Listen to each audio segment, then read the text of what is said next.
What is going on, Monday Bully Live? That's what this is called, fam. Let me bring my guys to the back. We got Gaines Bullies. We got Mike Green. We got Donald Gaines. What's going on, guys? What's up, fam? What's up? What's up, everybody? Hey, what's up, everybody? How y'all doing tonight? Hey, we're doing good, man. We're actually going to get this thing started, man, because we're going to be talking about producers and losers. And we got Hollywood Holland in the back running the show today. He's already popped up the first question. What makes a producer? What constitutes a producer? Now, I know for a fact that when it comes to breeding and genetics and all this good stuff, there's a term, and the term is prepotency. Prepotency means you're able to push through your traits irregardless of the situation. I don't want to say irregardless, and we'll get into that here in a minute. Right. But prepotency simply means you're pushing through your traits. Is there any other meaning or anything else you guys might want to add to what a producer is to you guys? You know, I think that really stated it really hit the nail on the head, because I was just going to say, you know, he's making better puppies than he was even, you know, and the prepotency sounds like that's the definition of that. Well, prepotency actually, and I'm glad you brought it up, man, because you know what, Donald, you don't speak much money, but every time you speak, man, Kyle, do me a favor. Would you write down a Yoda theme or something? So whenever Donald's going to talk, we could drop the Yoda sound or something. So, look, I love the fact what you just brought up, Donald, and that is prepotency, being able to push forward your traits and creating a better version of yourself. It's complicated. It's two different things, right? Let me give you an example. So let's say we have a dog who has 3 line breedings behind him, and he's right off of an inbreeding. More likely than not, we're already thinking there's going to be prepotency because he's got these repetitive genetic polychains in his background. He goes into a female that isn't inbred, and all of a sudden he outproduces himself. He just created something amazing, right? Okay, this is where a term that we know well of, hybrid vigor, comes in. Hybrid vigor is an amazing thing. In particular, horse racing, that's where this whole concept comes out of. What they figured out was if you were to grab a horse that had a lot of line breeding or inbreeding, and you bred him to a full-blown outcross, that type blood would blossom. And you would have these amazing specimens. You would have horses that were running faster than the mom and the dad. Here's the problem of hybrid vigor. Even though you're able to get that lightning in a bottle, that lightning doesn't go forward. In other words, the prepotency is lost because the potency came in, but it had to match up. It had to match up with heterozygotic pairs, meaning pairs that weren't identical. So it was still able to show what it had on his dominant side, but whenever 2 passives got together, it might have shown what the dog did, but the problem is you just don't know, man. It's almost like throwing the dice and getting lucky that one time. And so prepotency is good because it gives you this amazing specimen. It's bad because you lose prepotency. So my question to you guys, do we consider a dog that has been line bred heavily, inbred heavily, and he goes into a full-blown outcross and he outproduces himself? Do we consider that to be do we consider the dog to be a producer in that scenario? That's a good one. Yeah. I would say he's built to be a producer, right? Fair enough. Producer, and like you said, going that female, and then he produced a dog that's better than him, but the dog that's better than him, it may not be able to produce like he produced. Exactly. Right. Yeah. So you stuck with that original dog that was built to be a producer. Yeah. Right. So I purposefully put it that way because it's either the chicken or the egg type of scenario, right? But here's the truth of the matter. The truth of the matter is you can have, in my opinion, you can have an amazing producer in your hands. If you don't know how to manage him, right? If you don't know what you're putting him into, then you're really not going to know if he's a producer or not. Or you could actually cause more harm than good. So those of you watching, if you're trying to figure out if your favorite stud out there is a producer or not, do yourself a favor, right? Back in the days, I want to say way back in the days, people were a little bit more choosy as to who they would stud their stud to. Nowadays, it's all about the money. If you got the money, it's just going to happen, period. There's no ifs, ands, or buts. This whole thing about, oh, I've opened up the dog for just 3 stud credits, and then we're going to close it and all this and that. That's a lot of times, that's just marketing hype. That's all it is, guys. It's just a way to get you through the door to buy their stud credits. That's really what it is. And trust you me, you could have a female with an eye in the middle of her forehead. She gonna get bred. It's gonna happen. If you show up with the money, it's gonna happen, right? But check this out. So with that being said, my recommendation for you, whenever you see a stud you like, is look at the breedings and how they were matched up. If they happen to have a koi or embark, that's even better. But we all know, great majority don't, right? They want to hide what's there. We're not going to get into that. But here's my point. So if you have a stud, say with a koi of 12, so we're not even going too high of a koi, and you notice that he was outcrossed and none of the pups are looking like him, that doesn't mean this dog is not a producer. Right. You need to look at that female. What if that female was inbred? I've seen situations where they've used a tightly bred male with a tightly bred female that's a complete outcross. The problem you have with that is now you have 2 powerful kois competing with each other. We already know the female's the only one that's going to pass the mitochondrial DNA. So the male from the very get is already at a disadvantage. You see where I'm coming at. Yeah. So with that being said, guys, you got to see various breedings. You're going to have a situation where you're going to have a dog that no matter what litter, he's going to create one dog that looks just like him. The rest of the pups don't. Right? You got to research the breeding and see who had stronger genes and whatnot.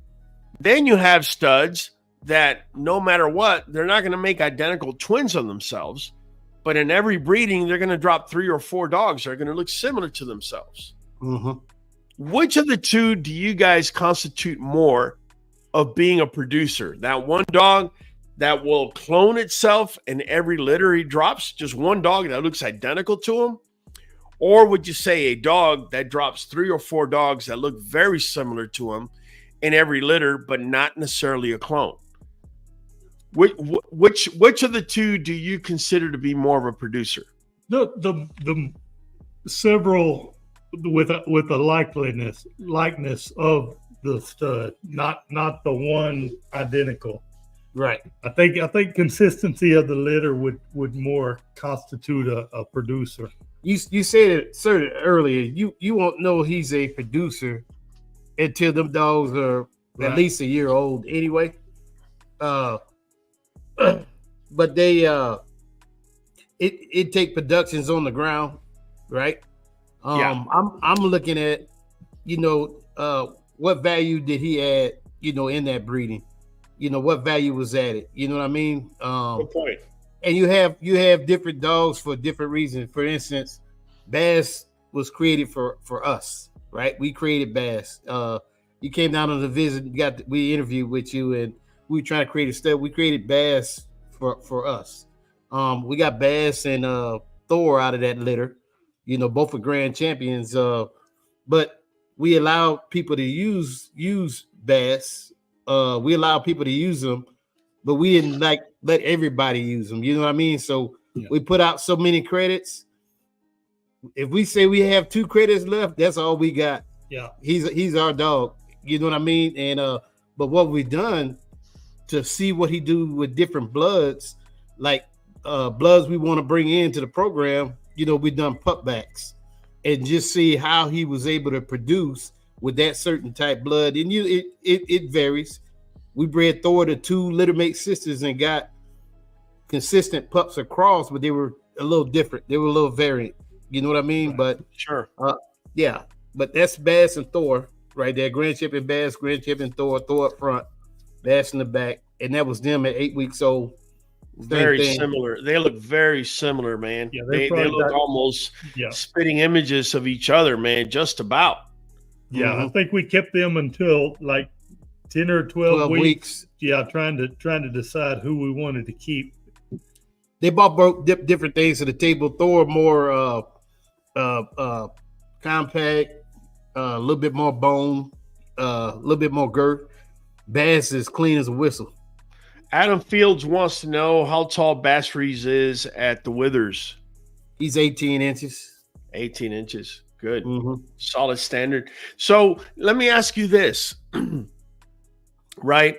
Phenotype comes into play, right? Yeah. Do you guys normally stud to females that have similar phenotype? Say there's a female that's clean as a whistle, but it's just not the same phenotype as your boy. Would you stud your boy to her? No, if it's off, we don't.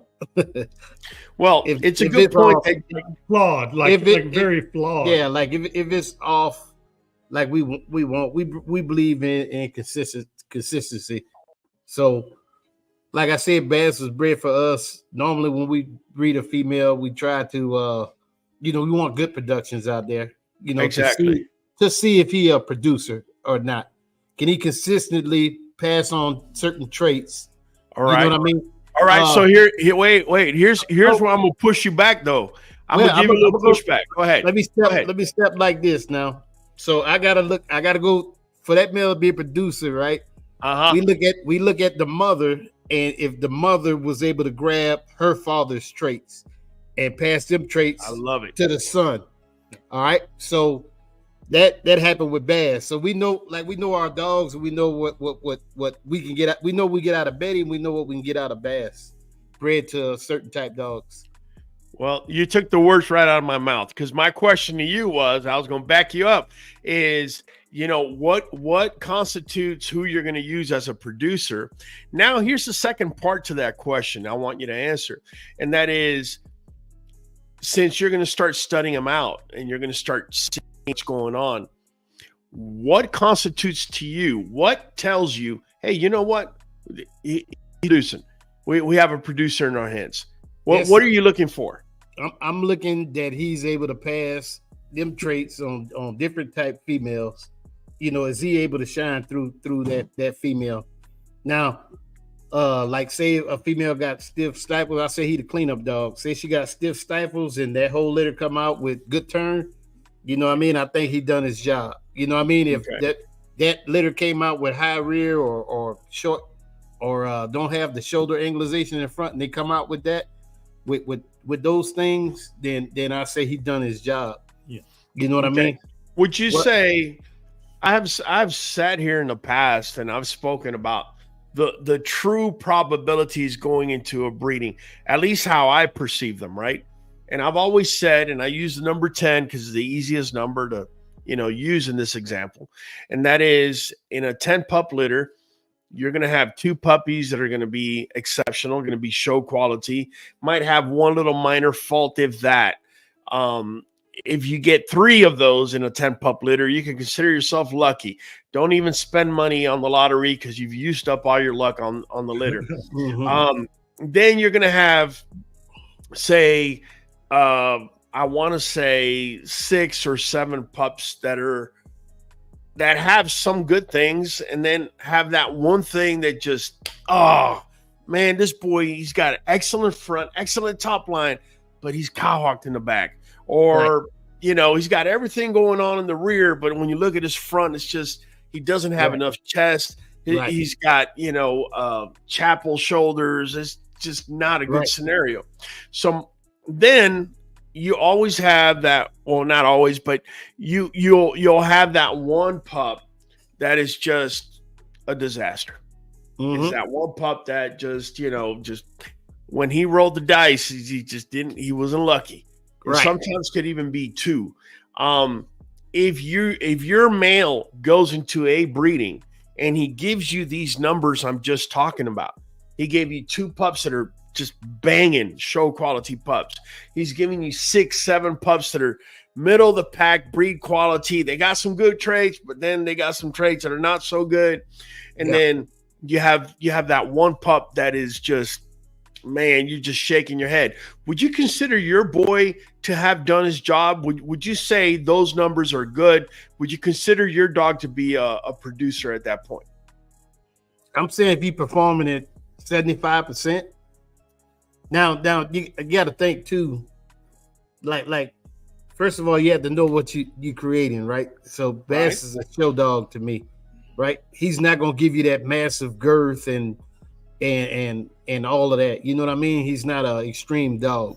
So you know what I mean? So, you know, we want to see what he do with extreme female. So we're creating an extreme female to see what that look like. But now if I want extreme dog, I got an extreme stud and he's able to pass them traits, big head, you know, wide as he's tall, big bone.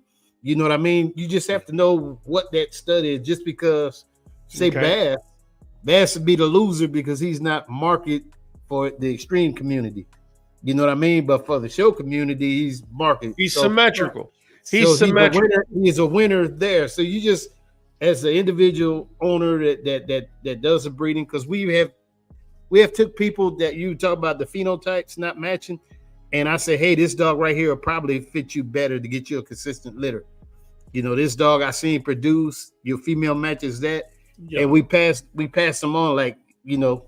So I guess where he's been the pot of gold is, even though it's not the extreme dogs, it's an extreme rear for a show dog, and great movement, and he seems to be passing that on like 7 out of 10. You know, and you know, we've bred him, kind of give him some different chances, and man, some of the muscle tone that we bred to, you know, came out great rears, great movement, you know, way better than the mama brought.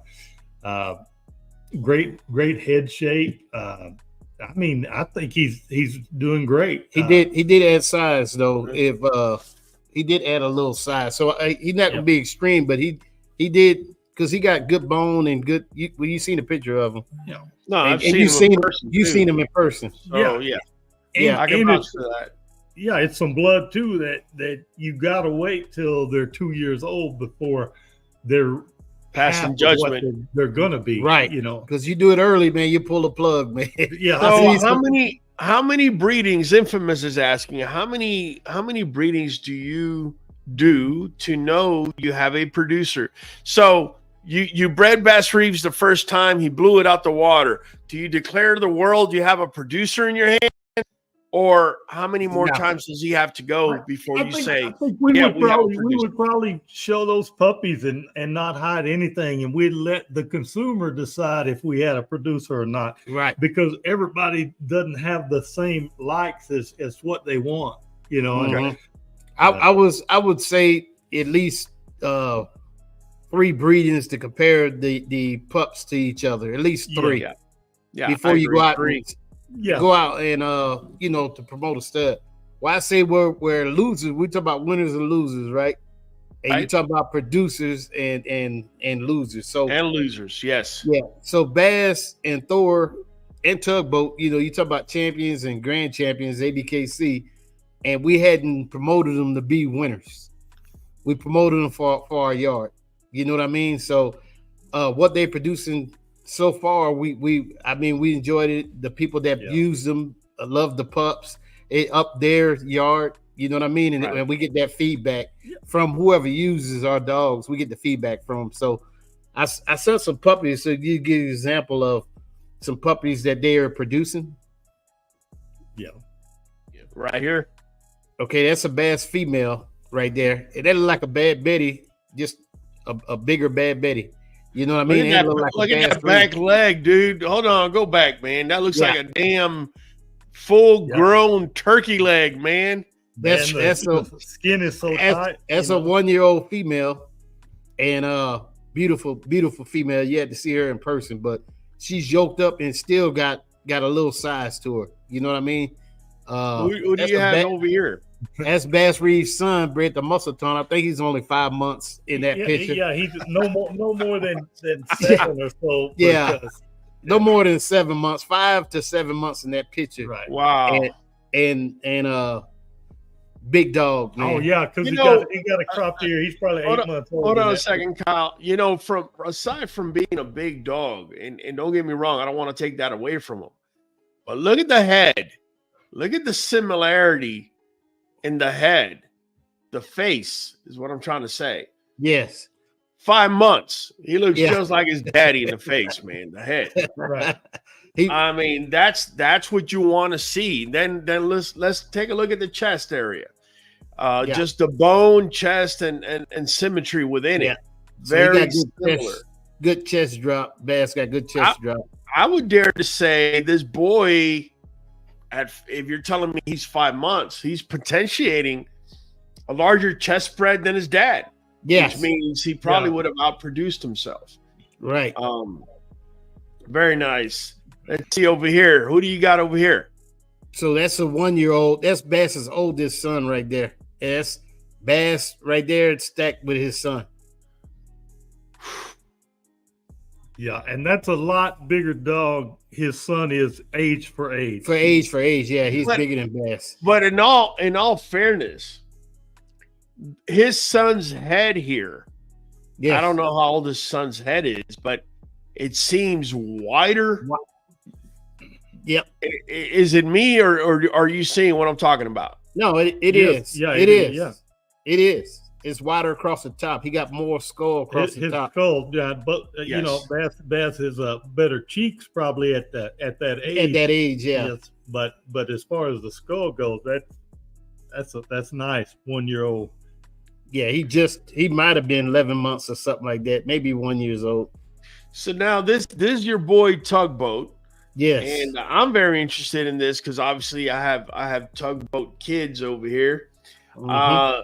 This is a Tugboat female, I take it, or male? No. This is off of Thor. So this is what Thor. This is off of Thor. Yeah, okay. It's what Thor producing. So a lot of the puppy pictures, Tugboats will come later on towards the end. Okay, but, you're blues like this boy right here. That's a Tugboat. Yeah, Tugboat Betty. That's Tugboat Betty right there. That's Tugboat son. Okay. Matter of fact, that's the one you got. That's Tugboat son. 2 of them. 2 Tugboat son. That's the one you have. This the male I have? Yeah. Okay, that's what he looked like when he was smaller. All right. Yep. And who's this over here? Is that the female? That's a brother. That's 2 boys. Yep, two that's boys. 2 boys. There. This is the girl I got. That's the girl you got. Yep. Yeah, that's Oreo right there. Her eyes just I can see them from a mile away.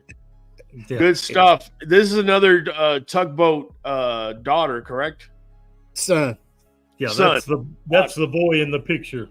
Yeah, with Tatanka. So, like, if you're in the show world, that's the boy over here. Yes. Yeah, that's not the same boy. That's not the same boy though. That's in the stack box. I think it is. It's the runt. That's the small boy. No, that's because he's a smut. He's a smut. Well, let's see. Let's see that other picture, Ro. Oh no, let's see who I'm stacking him for. That's the one. I can't tell him, man. I think that's one that's in Oklahoma. And I was thinking that one was in Nebraska. That's when you said you was gonna Grand Champ. Yeah. But the other one seemed like he was a lot thicker in the shoulder area, in the rear. So, I think. How many breedings does Tugboat have? Because I'm thinking 2. Yeah, two breedings. Okay. And Bass, how many has he had? He's had 3. Yeah, about maybe 4 or 5, and two didn't take, and we're repeating one. Mm-hmm. But the female had a hard time getting pregnant, so we're gonna try again. So he got 2 coming up. Yeah. Okay. Wow.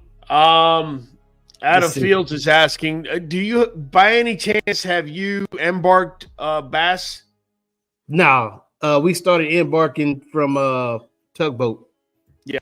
Right. Yeah, we started, and I probably won't embark him. Like, he's built for our yard, and if anybody want to use him, they're more than welcome to use him if we approve the female. But he's for us. Now Tugboat, he's a bigger dog, 100 pounds, more bone, more head. He's something that could be used in the public. You know what I mean? So yeah. He's producing clean dogs. You just seen the puppies there. Yeah. And Reyes is wanting to know what type of camera are you guys using to take photos?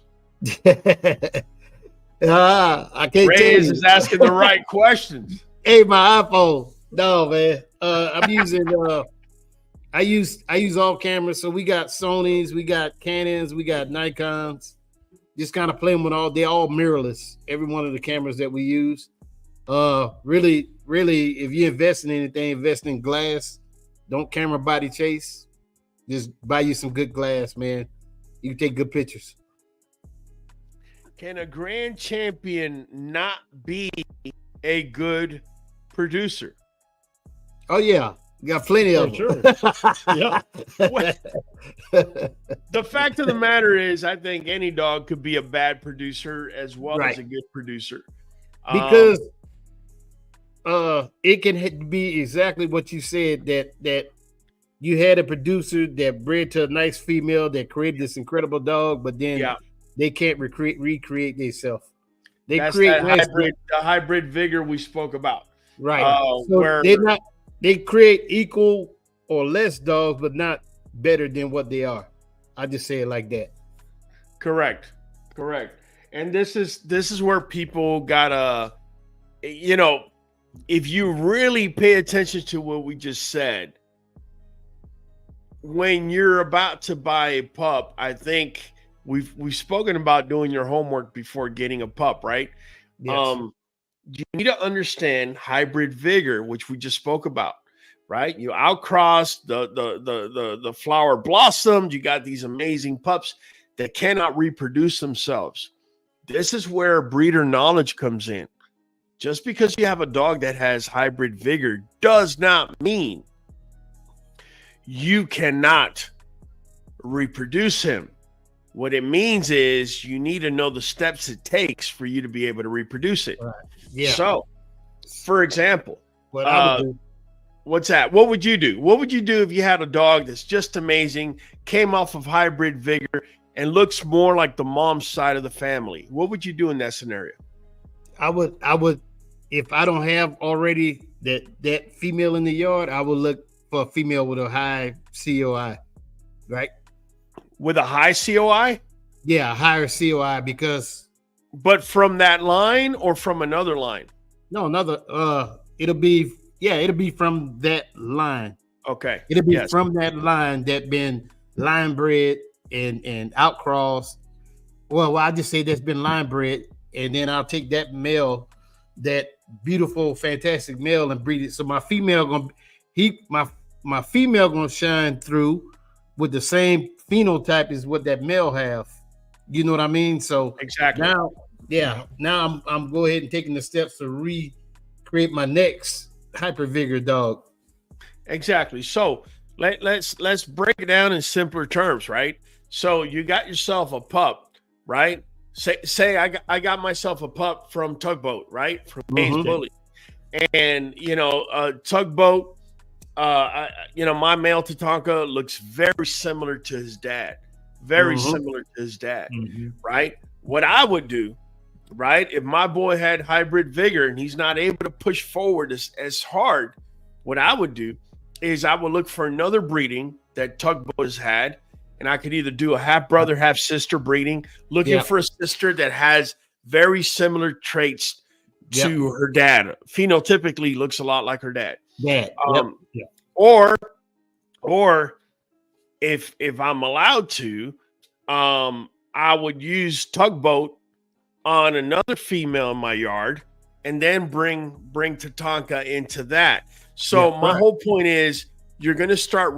You got to go back and start repeating that line, right? Whether it's through inbreeding or line breeding, in order to capture that magic and keep it in a bottle, and then be able to push it forward. But if you just completely outcrossed, and you have this amazing dog that's winning all these ribbons and all these awards, him alone ain't going to do it, fam. So you have a female that's completely outcrossed to that dog that's got hybrid vigor. You're about to shuffle the deck one more time. Once he goes into your female, you're not going to know what you're going to get. Right. So yeah, you definitely want to go back to that line if you're trying to lock in those traits. Otherwise, show that picture again, Kyle. Otherwise, you're there wondering why it is you paid the stud fee on this boy. Hey, looks like this. That boy looks a lot like Bass and Thor. Don't think those are his puppies. Yeah, puppies. None of them, they're puppies, man. Okay. Yeah, Drippy over here. Go ahead and take that picture down, Kyle. Drippy's asking, so why do breeders set high? Whoa, what happened here? I lost gains. Okay, I'll leave them. All right. So why do breeders set high prices on a grand champion stud that can't produce or clone himself at least once or twice in the litter? And what do y'all think about that? Well, I think we kind of hit up on that a little bit earlier. But I'm going to hit up on it again. If you have a dog, a grand champion, right, and you're bringing him to your yard because you want him to put his stamp in your yard, my recommendation is try to make sure you're using a grand champion that has a genetic test behind him where you're able to see the koi and you can at least have an idea what his coefficient of inbreeding is. That's the simplest way to go about it. He's walking around with a koi of 20 and your female's over here with a koi of 8. That's it. It's that easy, in my opinion. However, if you don't have the koi, then the next step is you're going to try to match them up phenotypically. You're going to try to read the pedigree on the male side, see how much line breeding or inbreeding is in his background versus your female, right?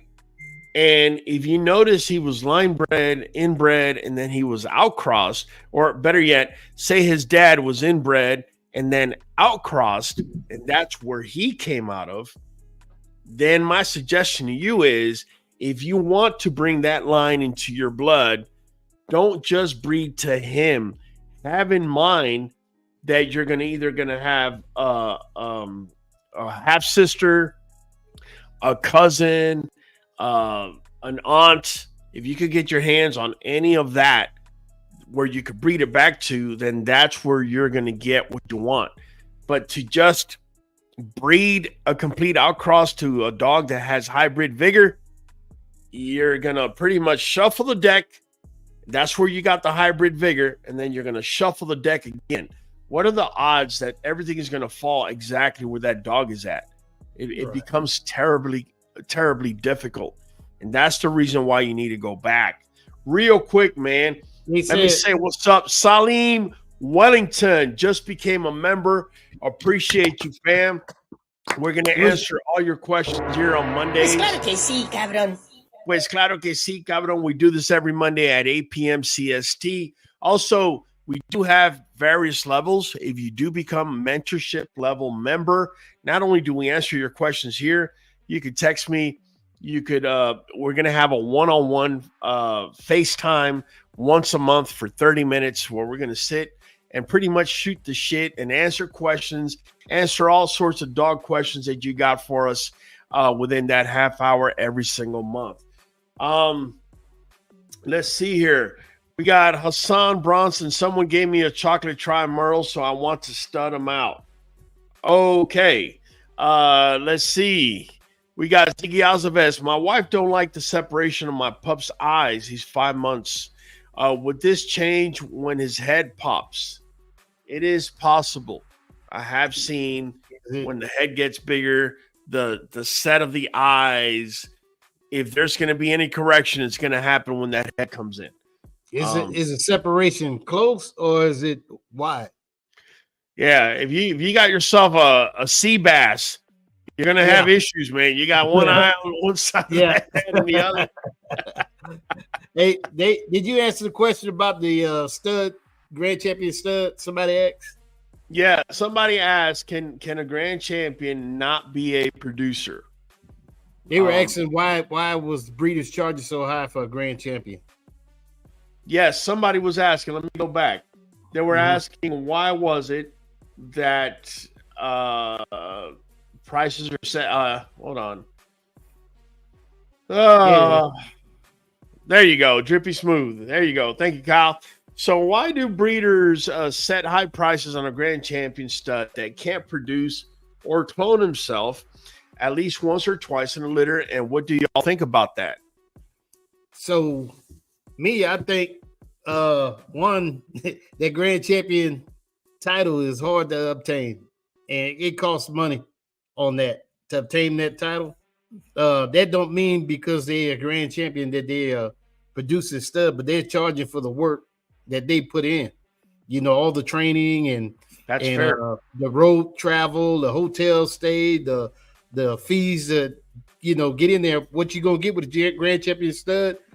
In order to get that grand champion title, he had to have 5 champion wins in a 12 to 20 dog class. So he really earned that. Now, whether he's able to produce or not, they you don't know that. You know what I mean? Right. So you won't know until you get some production on the ground. It don't have to be. It's more than likely going to have to do with the female you're bringing him to, right?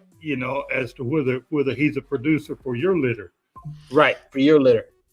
You got to pick the right studs, man. Like I said, you got to know what exactly you want out of that breeding and find the right stud. That really, stud selection.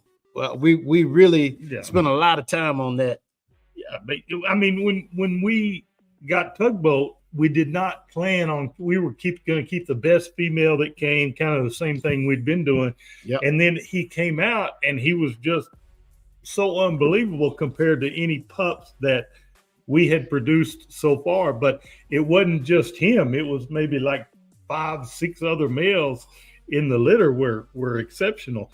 And there's so much of the blood that produced him out there. I know he'll be a good mix for those females without, just having to his COI is 14.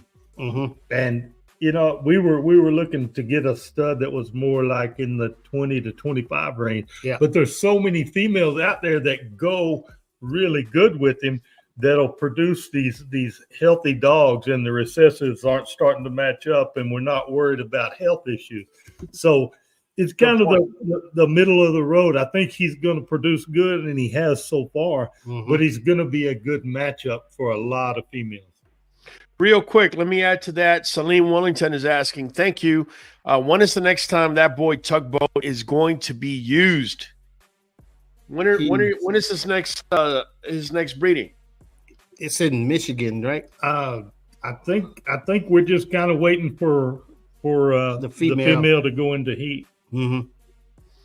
Yeah, it's in Michigan. He'd be bred to a big standard female, 18-inch female. So, they trying to produce standards. That's the goal on that breeding, is to get a standard. Now you got to think Tugboat dad is a prolific show dog, man. Right. That's Waffle House, man. So he's probably got more champions and grand champions in a shorter period of time as some of the other bigger bigger dog names out there. You know what I mean? He did it in 6 years. You know what I mean? So that's Tugboat Dad, man, and that dog there, they could go with damn near anything, man. Yeah, I mean, if you building correct dogs, now. You know what else can go with damn near everything? It's What's this that? right here, man. That's Nuvet right. NuJoint Plus. Nuvet is the green bottle, and that's a multivitamin. NuJoint is joint support. Here's our ordering code 513237. You can't buy this in stores. All you got to do is go online. Tell you what, I'll go ahead and leave a link down in the description for you lazy folks.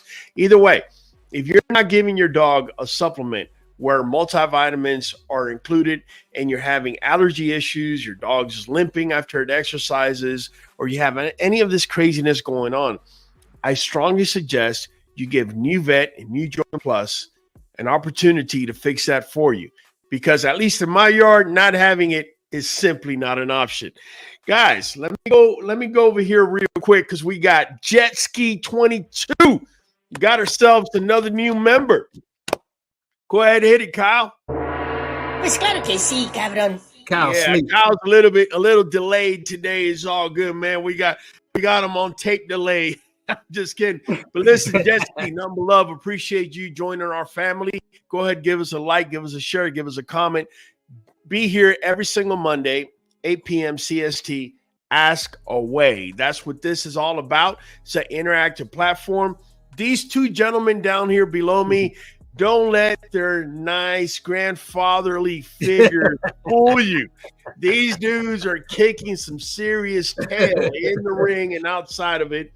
They know very well what it is that they're doing and the type of advice that they're putting out here. If you guys are not writing them down, then I strongly suggest you rewatch this video because the information coming out of their mouths is very, very powerful. And Sarata is saying, my keeper from last litter looks like her father and her father's whole maternal line, grandmother, great-grandmother, etc. What would be the best way to lock in her traits in the future? Well, to lock in traits, you could go several different avenues. One particular avenue is to line breed, and that's, cousins, niece to nephew, niece to uncle, nephew to auntie, that sort of thing. That could help you lock in. Inbreeding, whether it's mother to son, father to daughter, half brother to half sister, that could also help you to lock in. My recommendation would be always to make sure that whatever you're going to lock it into, phenotypically, what you're looking at the outside, pair as best they can together. Okay, you're not going to grab a Ferrari and an F-150 and think you're going to stick them together and you're going to have a Ferrari-looking truck. Doesn't Ferrari work. 50. A Ferrari 50. Yeah, a Ferrari 150. That's how it's going to work. What do you guys think about Merles being allowed to show in sanctioned shows starting 2025? Woo, man, y'all going to get me talking on this one. But I'm going to let these two answer first. I don't have no thought of it, man. Yeah. I just love seeing dogs, man, that people spend time with. You take that time to train. Like with our dogs, the most time we get to put that one-on-one time is when we take them to show. So say we take 2 or 3 dogs out, they're gonna have the most time where you're traveling and you're sleeping in the hotel bed with you, rubbing them and loving them. 12 hours at a show, you know what I mean? The road trip back, eating burgers. So it's a time for us to connect with our dogs. That's when we got the most quality time with them when we're traveling at shows. So Merles, to me, it don't matter what you bring in there. If they allow it, they allow it. We take pictures of all kind of dogs, exotics, Merles, whatever. And I just like to see them come up there and it's not like the first time the dog's ever had any attention, and right. As long as it's good, man, as long as it has a body type, I love the Merles. I mean, you see them, there's something different, but I still like to be impressed, just like you look at a bully. when I see it. And as long as that's the case, then see a bully. It'll do good. They'll do good. Mm-hmm. Well, I have to do this, guys. I definitely have to do this because back in 2019, back in the days, I told you guys that merles were going to be allowed in the ring. I told you it was going to happen. It's going to happen because it's a monetary decision. And I'm not blaming or waving my finger at the ABKC for doing it. They have to do it because if you have an American Bully looking dog that is a merle and you're not sanctioning it, then there's other registries out there that will sanction it for you. And you being a representative of this breed, you cannot allow another particular registry to be able to sanction something that should be falling in line with what you're doing. So I believed it all along. Oh, wow. Kyle. Oh, dang. There you go. Boy, Kyle has decided now's the moment to go ahead and spin the wheel. So listen, let's do it. I've been waiting too long. I'm getting too excited over here in the back. Listen, you've seen quite a few people have dropped some amazing questions and comments. Go ahead and pick one out, man. I'm gonna go ahead and spin that wheel for him. Oh man, Adam's been asking some really nice stuff. Let's see. Adam feels it's spun too many times, man. Give somebody else a chance. Let's see here. Hey, let's go with Solemn Wellington. They're a new member. Yeah, let's go with the new member. All right, all right. So here we go. Salim, number love for you. You get you're either gonna get Nuvet 90-day supply. You're either gonna get a hat and a beanie, or a wristband, or you get to spin again, or you get a channel banner if you have a kennel, or you get 50% off on either Fireball or Cargo as a stud. Here we go. Go ahead. Add some tugboat on there. Yeah. I didn't put my Spanish accent when I said their name. Oh! That was close, man. Hey, that was close. He got close to getting himself some Congo. Listen, all right, listen. Keep asking away. Best question is going to get spun again. So listen, have at it. Kyle, when you least expect it, is going to drop his. I'm not waiting to the end, guys. So don't be jumping to the end thinking that you're going to get. Just wait to the end of the show because I'm going to do it randomly throughout the show to where y'all never know when I'm doing it. I might do it at the very beginning. As soon as Raul comes up, I'm going to say, no. All right. Hey, let's add tugboat and bass on that wheel, man. That's it. We're gonna do that then. Let's do that right now. You want me to go ahead and so y'all want to pick a guy? Y'all want to pick somebody to spin? Who's been in the best female picture? Oh man! Hey, Raul warned y'all about. Hey, Raul already warned them about you guys. All right, guys. So now we got tugboat. We have. Let me show you guys. Let me go ahead on there. So we got tugboat on there, and we got Bass Reeves. So if you're trying to get a free credit, yeah, you're gonna have to interact. You're gonna have to ask some questions. You're gonna also have to give us some shares, man. I'm only seeing 60 shares right now. Next spin is going to be once we get to 100. So start sharing. Firm Broom is saying Waffle House is one of the best producers when it comes to show dogs. Yeah. Jetski is saying he's appreciating our knowledge, man. Appreciate you, man. Shade Tree clapping us up. Definitely worth the rewatch. Yeah, you got to, man. Just got more Nuvet. Gyra Grimm. All right. What Nuvet vitamins do you recommend for puppies? Guys, I recommend Nuvet and NuJoint Plus.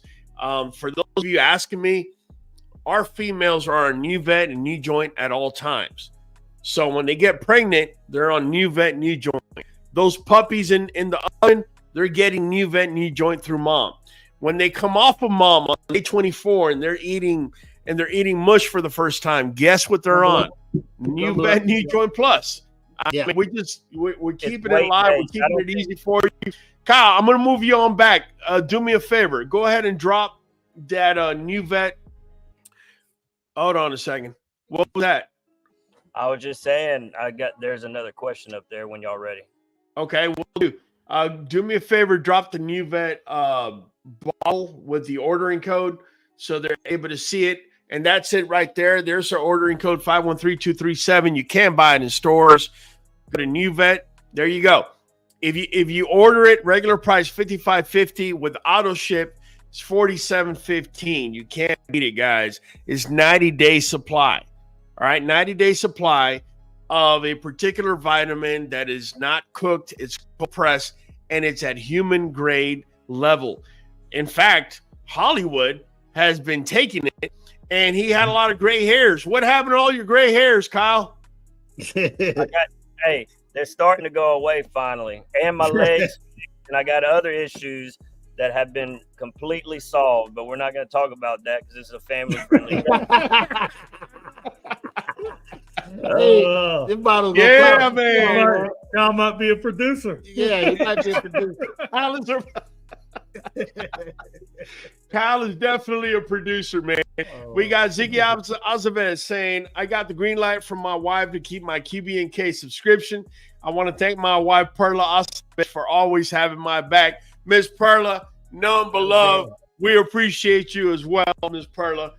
Keep supporting my boy Ziggy out there. None but love. Adam Field says, I think if merles are allowed, Congo could clean up the show ring. Woo! Man, here's the problem. I've never trained them to go in the ring or any of that stuff. So, but that would be interesting to see what would happen. Isn't merle a health issue? What do you think, guys? You think merle is a health issue? I No, don't think so. no. I don't think so.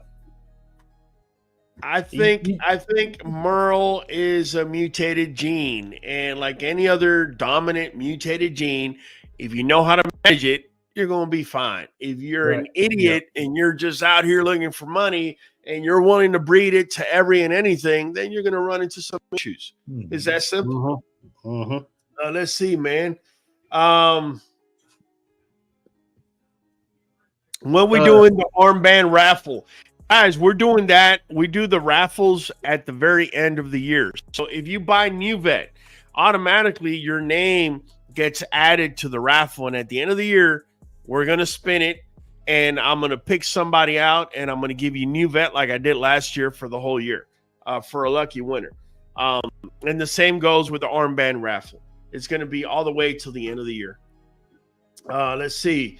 Josh Grimm is saying, Raul, what's your plans with your pups with gains?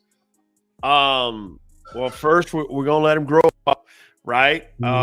We're definitely planning on possibly putting them in the ring. That's a possibility. Once they're fully grown and I see what's going on with them, I'll make some determinations. I could tell you, I haven't put them up yet, but that's because I'm waiting for my other pups as well for their embark to come back.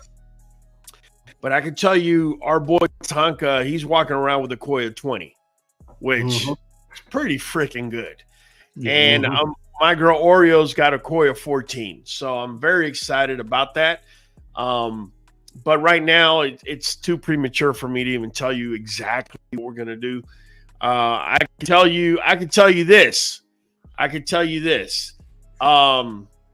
like this boy a lot, and that's Bass Reeves, and he's related, and I'll just leave it at that. All right, so Yeah. time will tell. Time will tell. Yep. Drippy, how much is? I guess he's asking how much Nuvet is. I'm not sure. Infamous, always wondered, what if someone won the stud credit but can't claim it? Yeah, it's not transferable. Yeah. So if you can't claim it, you can't claim it.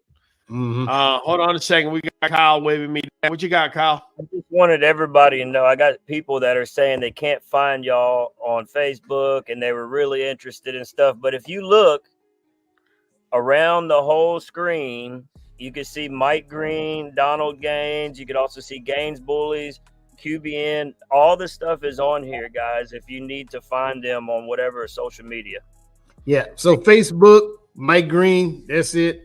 You can put Mike Green Amarillo, and I'll pop right up to the top. Donald Gaines, he's easy to find. He got like 200,000 friends. So just do this. Do this.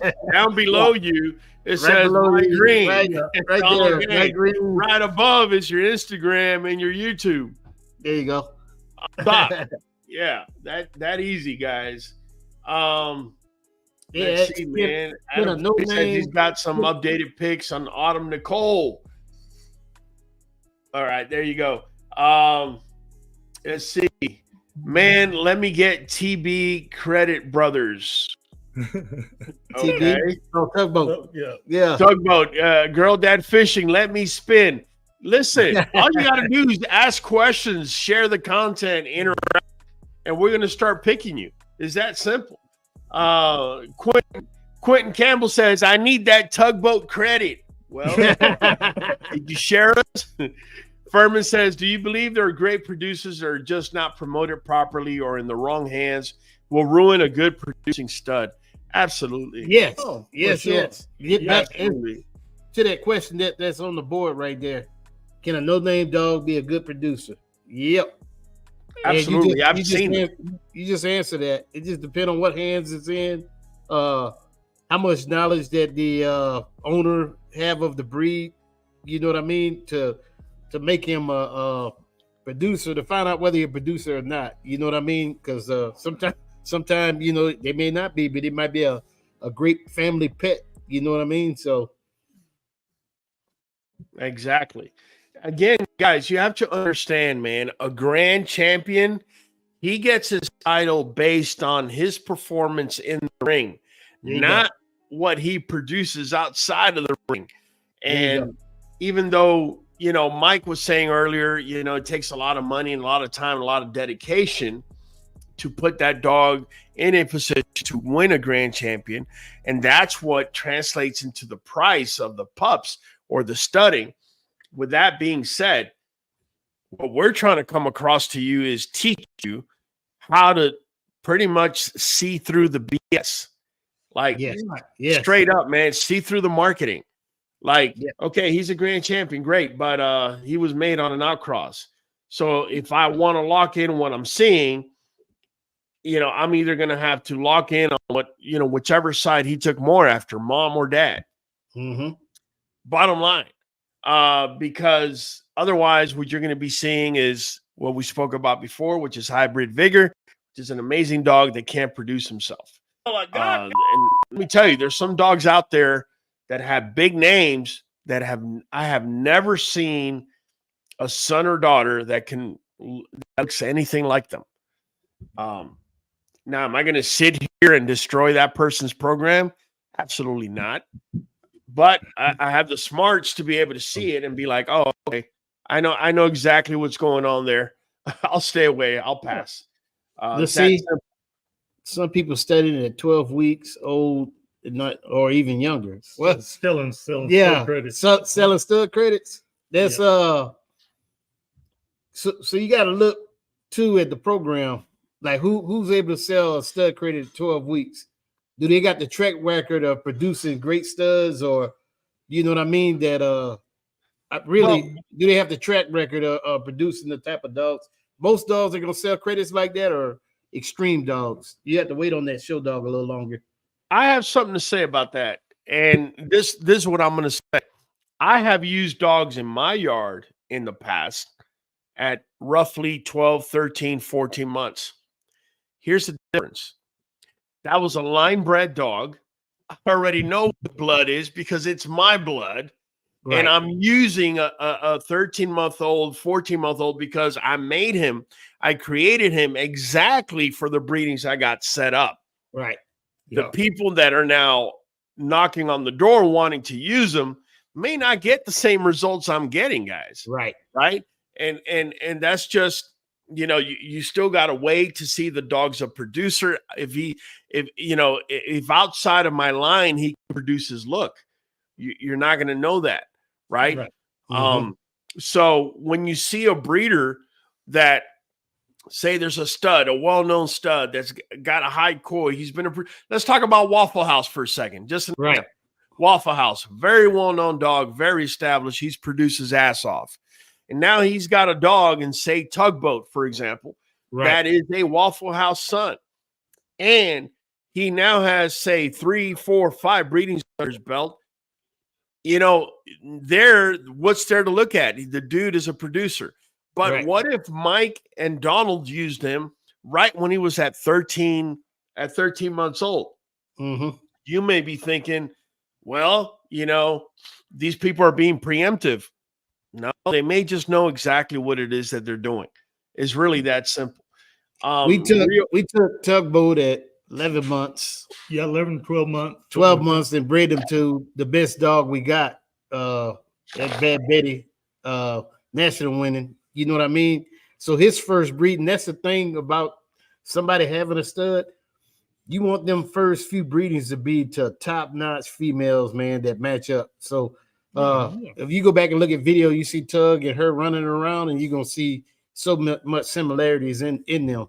And the Waffle and the Lucky Blood go together real nice. Yeah, and plus we looked into something that hadn't come up yet is we like dogs that live a long life. Right. And we're factoring that into who we're wanting to use as we pick a stud too. Because you know, just in their lineage, we like to see 8, 10, 12-year-old dogs that are still moving around, and the quality of life is going to be high for all our puppies we're betting on. Yep. I'm not sure who he's referring to as BR. He says, I know BR has only had a few litters. Bass Reeves. Bass Reeves. Okay. Oh, can I pick his best offspring? Yeah. No. I don't know. Maybe Donald can. The one that we really like, you know, we like ones that their personality is there. They're moving around. We had one named Prosper P that stayed at Mike's house for a long time. And I can't say he's the best in every single way, but man, that boy was enjoyable. And, yeah. You just looked at him. He looked 100% bully. He got a great attitude. That was a good representative of what Bass is doing. We got a question here from AVF33 saying, do you guys do any mentorship for beginners who are trying to get into the bully game? The answer is yes.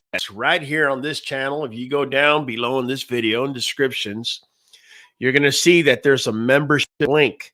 Now, you can decide to be a member, only paying $5 a month. We're going to answer all member questions here on the live. You could go all the way up to mentorship level, where you get 30 minutes one-on-one with me every single month. I answer all your texts, plus I'm going to answer all your questions here on the live.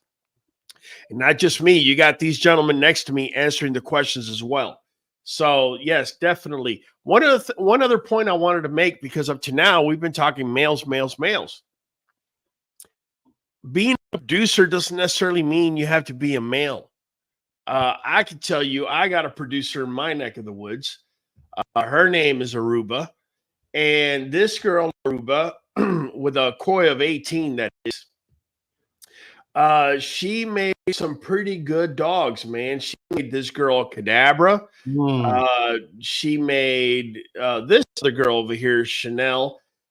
She made this girl Athena. She made my boy Power, may he rest in peace. She made this boy Congo right here, who people are asking for me to throw him in the ring now, because now Merles are allowed in the ring. She made this boy 305. Now, again, it kind of runs into the same issue with Bass Reeves. Is she an extreme dog? She's not. Is she making extreme dogs? She's not. But you know what? She's making symmetrical dogs with excellent top lines and rear angulation and excellent fronts. And so that's good for the ring, right? So that's the thing, guys. A lot of times we put all of our stock on the male because it's what's glorified the most, because they're showing off the most muscles and this and that and the third. Bro, make no mistake about it. I could tell you, and I dare to speak for these two gentlemen as well when I say the female brings more to the table than the male ever could. Bottom line, period. And we brought in many guests that have produced many amazing dogs, and they've all said the same thing. The female, that's where it's at, man. Did they you got that picture of Betty and her kids? Yes. Yeah, we left 7 of them off of there. You left 7 of her kids on there? Yeah, the last breeding, we left them off of that right there. There you go. Yeah, so that's Bad Betty, and that's all the kids. So that's Bass Reeves and Thor at the bottom. But that's all her kids that she's had, and she's bred to 3 different males, and I can tell you all the puppies are consistent. Look at the consistency there. Right. I mean, just within itself, you can see consistency in the pups there. They're not all exactly the same, but there's a certain thing to them. There's a certain look, the muzzle width, the positioning of the eyes, they're all bullies, you know. Yeah. The heads. If I put that tugboat litter in there, they would look closer because Bass is a Waffle House grandson. Yeah. So you know what I mean? So we got the tandem to, you know what I mean, to keep our line going on that Waffle House side, our show dogs. And we're creating bullies now. More shorter, compact pockets. There you go. That's kind of like us. I've decided to shift gears where I'm at. For years, I've been saying we're going to shorten the muzzle. We're going to bring in the girth. And when you're seeing all these pups that we brought in, you're going to notice they all got bone. They all got girth. They all got more phenotype or breed type. Thompson's asking, when are stack offs coming back? They may come back maybe in the month of December. If y'all decide to clap it up and share and like and comment, we might just do that. Last year we had a $5,000 payoff. I don't even want to go into the he won it over here next to me. But here's the deal, guys. You know, sometimes people get lackadaisical, and you know, I have no reason to do a $5,000 payoff except I want people to come out here and compete. What ended up happening is you guys wouldn't share, wouldn't comment, wouldn't do anything until the very last minute. Then everybody wanted to show. And so it's now gone. It's really that simple, guys. If you don't know how to appreciate what you got in front of you, then you lose it. It's that simple.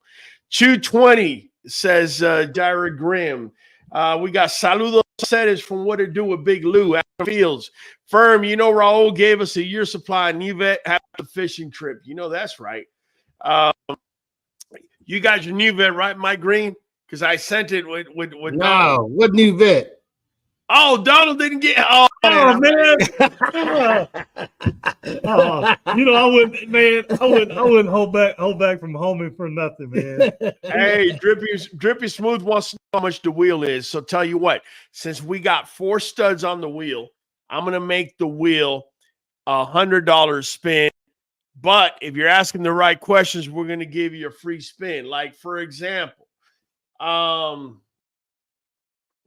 Ziggy Aceves is asking, at what age should you get dogs checked for swimmers? At what age do you get the dog sperm count checked? Oh, swimmers. Swimmers. I'm thinking swimmers, man. Yeah. Going to take them legs up. It could go both ways. It could be sperm, or it could be a dog that. That's what we was thinking. When do you get your dog's sperm checked out? We get it checked out at 12 months, right at 12 months. I was going to say, even before that, on the Frenchie that we had, you know, knowing he had some breedings coming up, and little dogs, a year sounds great for a bully. Mm-hmm. Yeah. Adam Fields is asking, how important is it to use your actual name on Facebook and let everybody know who you are?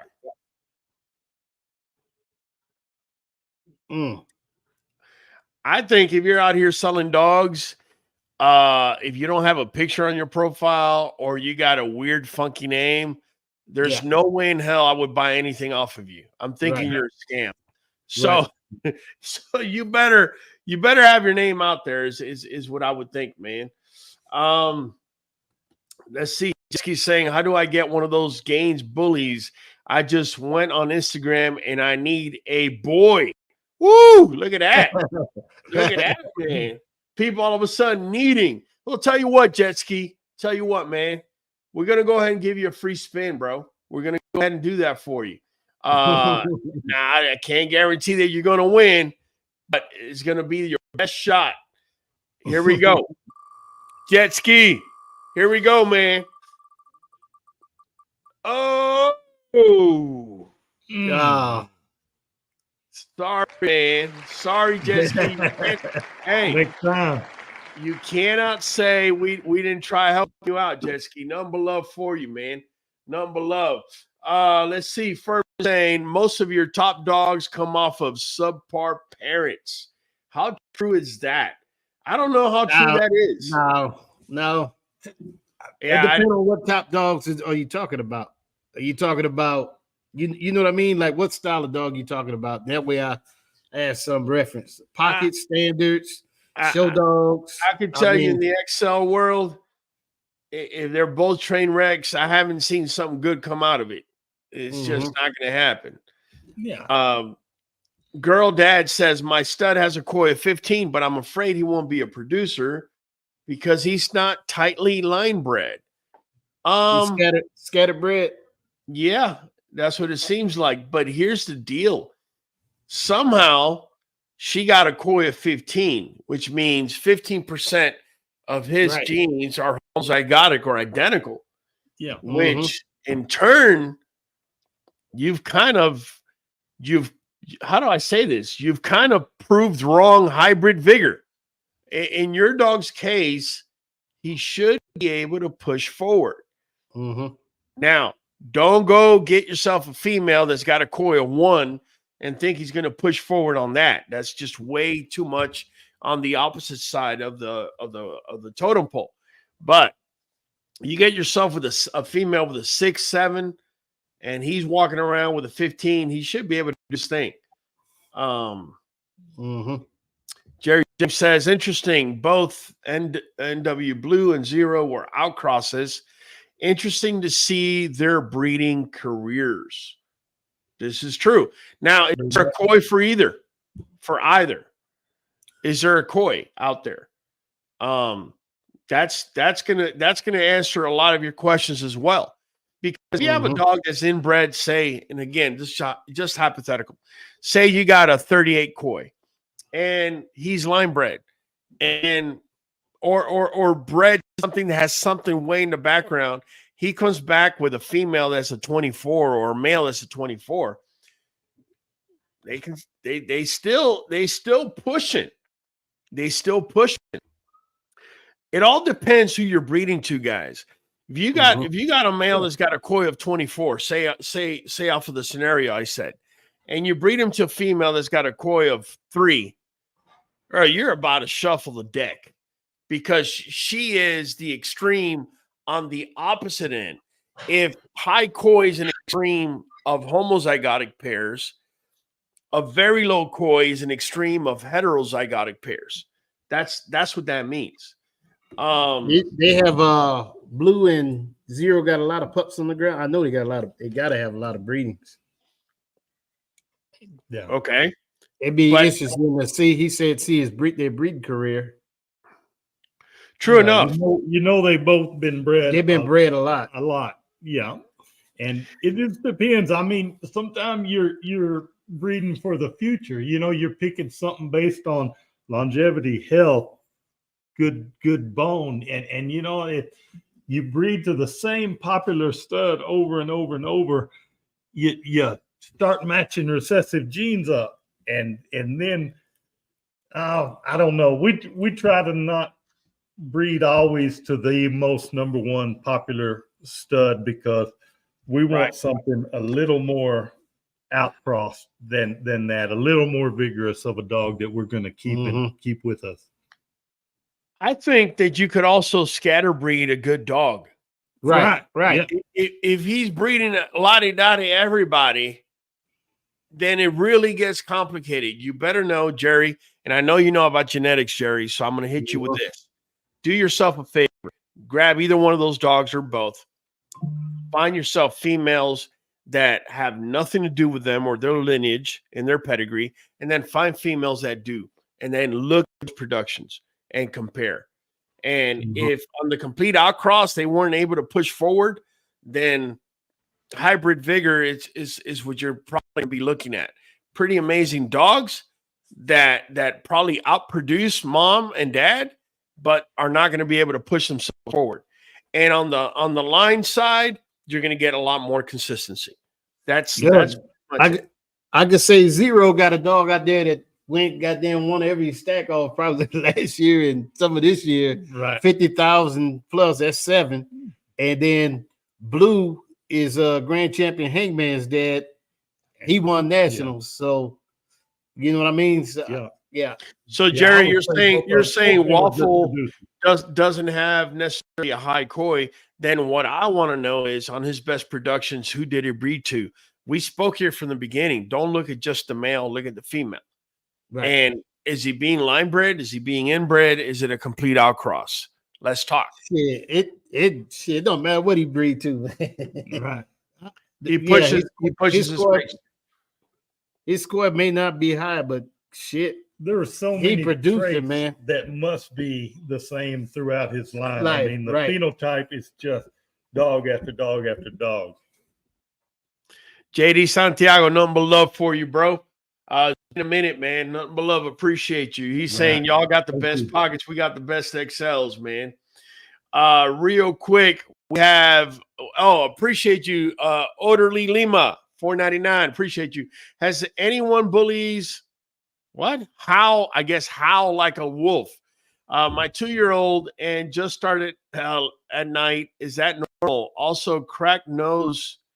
How deal with much love from MA. Okay, I don't understand the cracked nose. I think maybe a little Vaseline. Yeah, Vaseline, dry nose butter. Yeah. Nose butter. I have a dog that howls like a wolf, man, and that's this guy right here. His name is Firefall. And he, along with all of his kids, howl like if they were wolves. It happens. It happens. I don't know. Do y'all have any dogs in your yard that howl like a wolf? Mine don't even bark, man. I got some that bark and it sounds like they've been smoking for 40 years, man. All the Betty kids. They got that. Yeah, I got you, man. They got old people in our house, man, so they don't even bark, man. Everything quiet, man.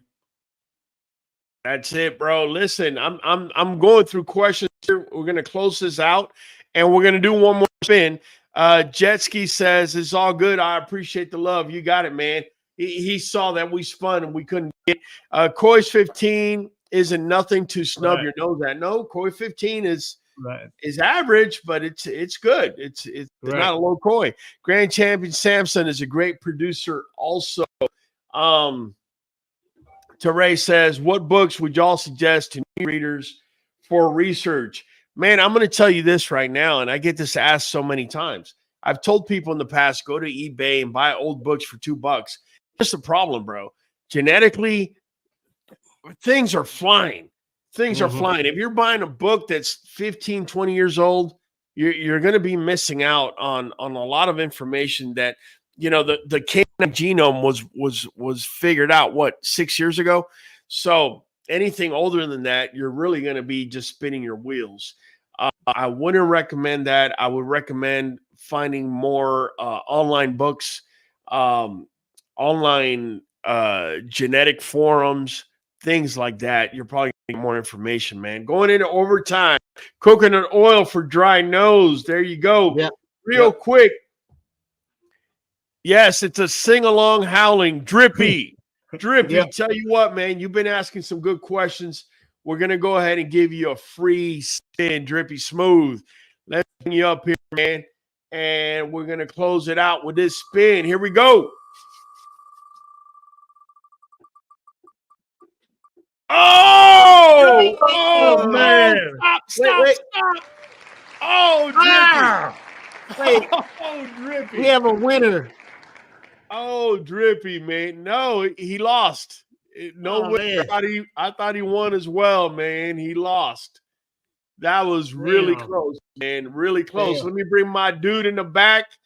There you go, Hollywood. Hollywood. Go ahead. Hold up, man. Put a little music, Hollywood. Put a little pit music back there, man. Can you do that before we Let's see.